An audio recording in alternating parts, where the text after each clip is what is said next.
In a ruined palace I sit, adorned in gold and fine regalia, with symbols of gods, of empires and kingdoms, decorating the halls whose facades now crumble. Alone I sit atop this throne of finery and silk, of glitter and gold.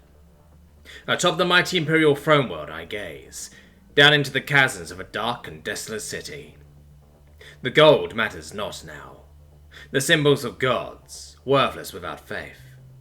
The crests of mighty empires and kingdoms once conquered underfoot mean nothing when set against a new epoch, dominated by a single name: humanity. Whatever had existed no longer bears weight. Whatever now exists crawls forward on borrowed time. The age of humanity is upon us all. And if all conventions are still upheld, then it is humanity who shall set the terms of our fate. We had once been the dominant power.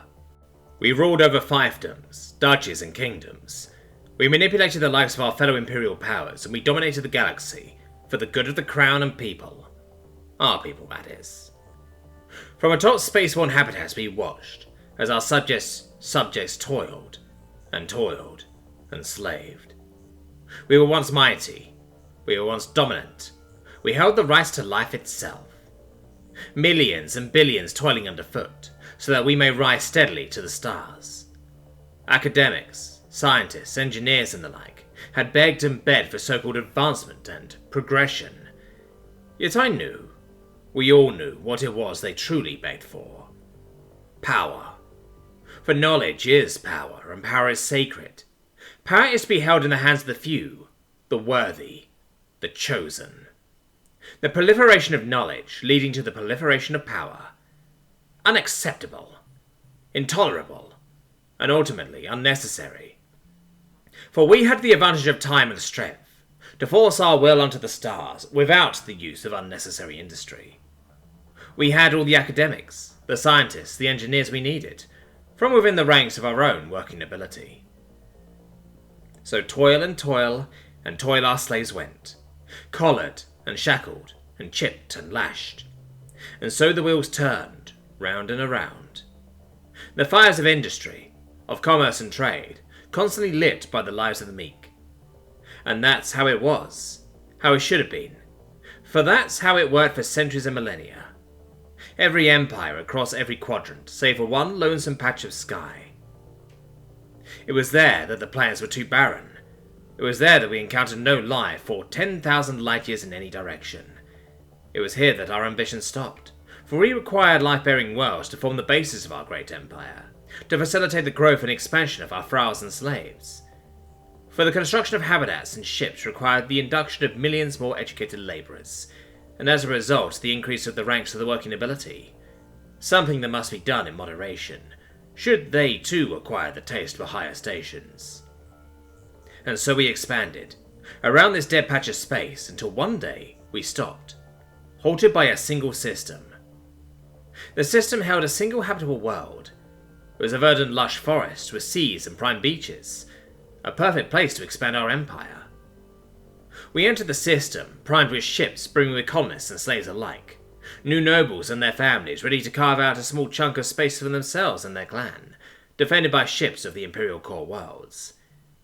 Yet the ships would never make their destination. Not a single warning had been issued, not a word uttered, nor a declaration of intent. For where there had been a fleet, now sat a single, massive object. It occupied the space the fleet had once taken, its volume and mass beyond all rhyme or reason, larger than the great Imperial defense stations above the core worlds, larger than even the god chariots of the Emperor himself. It sat, motionless and lifeless, oblivious to the damage and destruction it had inflicted. For hours and hours we watched, until suddenly, light and an explosion of activity. The craft ignored the verdant garden world, heading instead for the system's sun. Hundreds of thousands of ships emerged from its belly, tearing and gnawing at every celestial body. They had constructed what would have taken our labourers centuries to do, in a span of a single month. It was impossible. It was unthinkable. And yet, more of the unthinkable was yet to unfold. As we readied our invasion forces for a retaliatory strike, the fleet that we had assumed was entirely destroyed had simply apparated into existence within the same system. In it, the nobles and crew were safe, and they told us of the many impossible tales of their month in limbo. They told us of the humans, of their culturally backwards yet technologically sophisticated ways. They told us of their lack of a hyperdrive, instead of relying on a different system entirely. The entire reason behind their survival, it was a displacement drive. Slower, less efficient, but safer. Any object within its area of effect would switch places if objects did inadvertently overlap. This is what saved the fleet. And this is what had limited humanity to this small bubble of expansion in an otherwise larger galaxy. We eventually made contact with these humans, humouring their envoy, a small, snivelling thing that barely met my waistline with its diminutive height. Their envoy, however, brought along an offer so bizarre that I honestly considered rejecting right then and there. They offered us an apology. They offered us reparations, paid in resources and other precious metals that were worth the colonization fleet 10 times over. They offered us the entire system sans the celestial bodies they had just removed. And finally, they extended us the strangest, most bizarre offer in recorded history. They would divide the galaxy alongside us. Any system that was useless to us, lacking habitable worlds, lacking life-bearing terraformable planetoids, would be laid claim by the humans. In exchange, any system with life-bearing worlds would be automatically laid claim by us, even if the humans discovered it first. The Emperor rejected the offer, pushing the humans further into a humiliating agreement. In addition to the terms, the humans were to pay an extended restitution fee for the loss of the fleet, paid via a transaction account, that was. For every non-life-bearing system they claimed, they would automatically pay us a fixed sum of resources. The humans accepted, which at first we assumed would have sealed their fate. But in actuality, it had been our fates that were sealed. This balance of power would continue for centuries, the humans carving out strange sections of the galactic map, snaking their way through star system and cluster, whilst we filled each life-bearing world with our slaves and nobility. Yet the balance of powers could not last. Whilst we benefited greatly from the direct injection of human resources and crystalloids into our coffers, we had cared not to look into the means by which this was being accomplished, so preoccupied with our own affairs and the affairs of our fellow powers that the humans became an afterthought. They existed between bountiful life-bearing systems, keeping to themselves, and maintaining their end of the deal. They weren't a threat, or so we had assumed. One by one, our fellow empires would begin to falter. It wasn't a war of succession that was doing this, nor was it some other form of palace coup or insurrection. No. Their markets were collapsing. Yet this incident was not without prior warning. For decades now, spies had noted an increase in the abundance of rare goods on the black market, and the sheer price disparity that slowly began to creep in. It began with minor products, spare parts, consumer goods. Then it ramped up in diversity, from water purifiers to atmospheric stabilizers, all while maximizing availability, all while maintaining an incredible standard of quality, a standard of quality far beyond the capabilities of any local industry. It didn't take long before the nobles realized what was happening, but before they could react, it was too late. The demand for local goods had plummeted when news of the black market's reliability and overabundance reached critical mass. Goods that once cost an entire annual salary now set one back by a day's worth of wages. Some goods were even given out for free.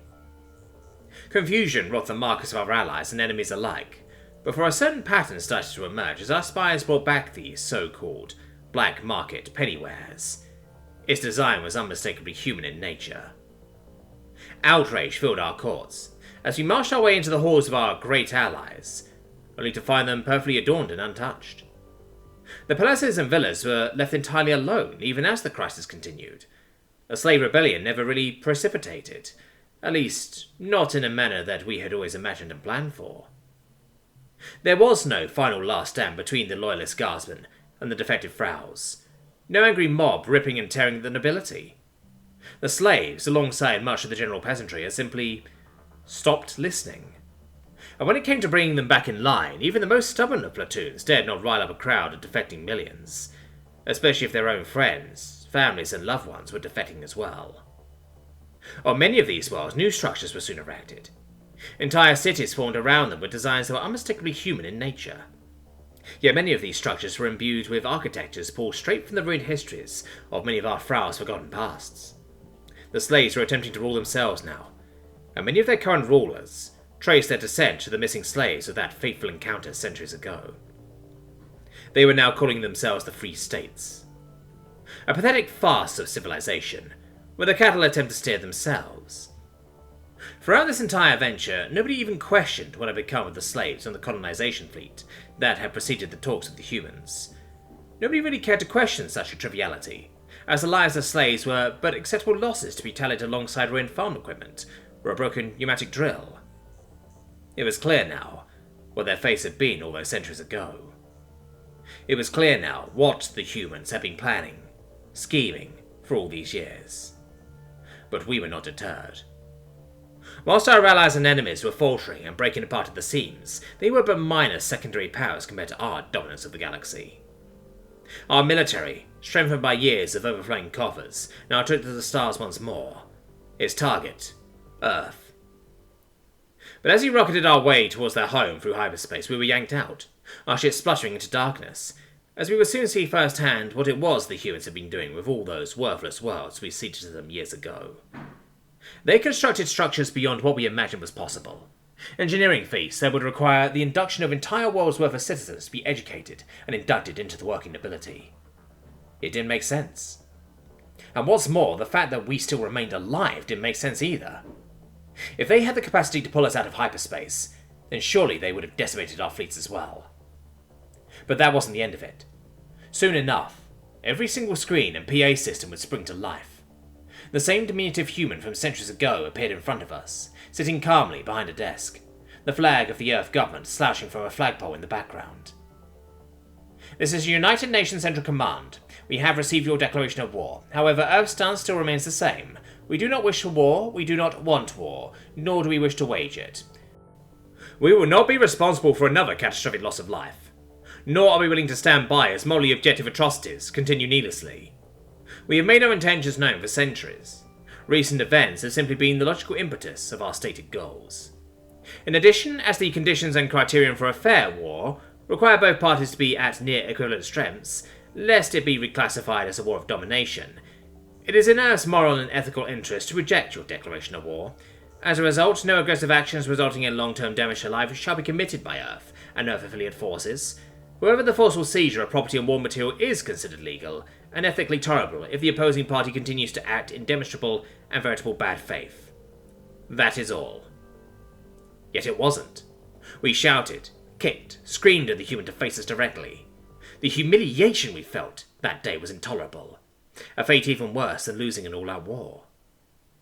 The human regarded our requests and continued to lecture us. Warfare is not the true test of a civilization's competence.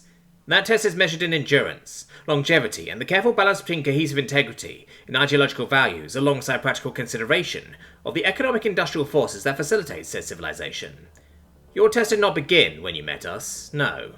Your test began millennia ago when you first reached for the stars. We are not a vindictive people. We are not the arbitrators of some cosmic justice. What we are a people who simply wish to act as all civilizations should, with maturity and reason. You may interpret this as you wish. However, understand that our intent shall remain the same. We will now return all of you to your homeworld. Please hold. We will all return to the Imperial throne world on a single ship. A damned slave ship at that. The humans claimed it was a matter of simple space efficiency. I knew what it was. They were enjoying this humiliation. Set back by the loss of our grand fleet, we remained undeterred. If we couldn't take the fight to humanity, then we would take the fight to the recently established Free States. The reconstruction efforts took centuries. What remained of our slave populace, so that the Free States hadn't extricated in the night, worked tirelessly to fulfill our vision. A second Grand Fleet, smaller than the first, but still very much capable of action. We sent this fleet out, towards the worlds of our former allies, and we were met with complete annihilation. The Free States had done the impossible. Taking cues from humanity, they had industrialized beyond any of our wildest predictions. They had prepared for our invasion, and they had even developed technologies beyond our capabilities. We lost many of our worlds after that humiliating defeat. This time it was a confluence of radical nobles and slave leaders who formulated new systems of governance. Whilst the Free States adopted humanity's democratic traditions, these new breakaway states, the aptly named Union of Free Imperial Worlds, were to adopt a strange constitutional monarchy. The conspiring nobility became figureheads, whilst democracy reigned beneath them. One by one they left, until finally only the Imperial throne world remained. In a ruined palace I sit. Atop my head rests an empty crown. In front of me gathers an audience consisting of my fellow Valorians, scattered amongst the overwhelming majority of Illyrians and humans. I address them as I do every day. My name is Emperor Ylia Severus Par Valoria, King of Kings. Look on my works, ye might and despair. We are here, and we will not be forgotten. But instead of bowing, they take pictures and videos, some chuckling, some talking. None pay me my due respects. It was what I needed to tolerate to cover the cost of maintenance of my great palace. The tour fare was 99 credits per patron after all.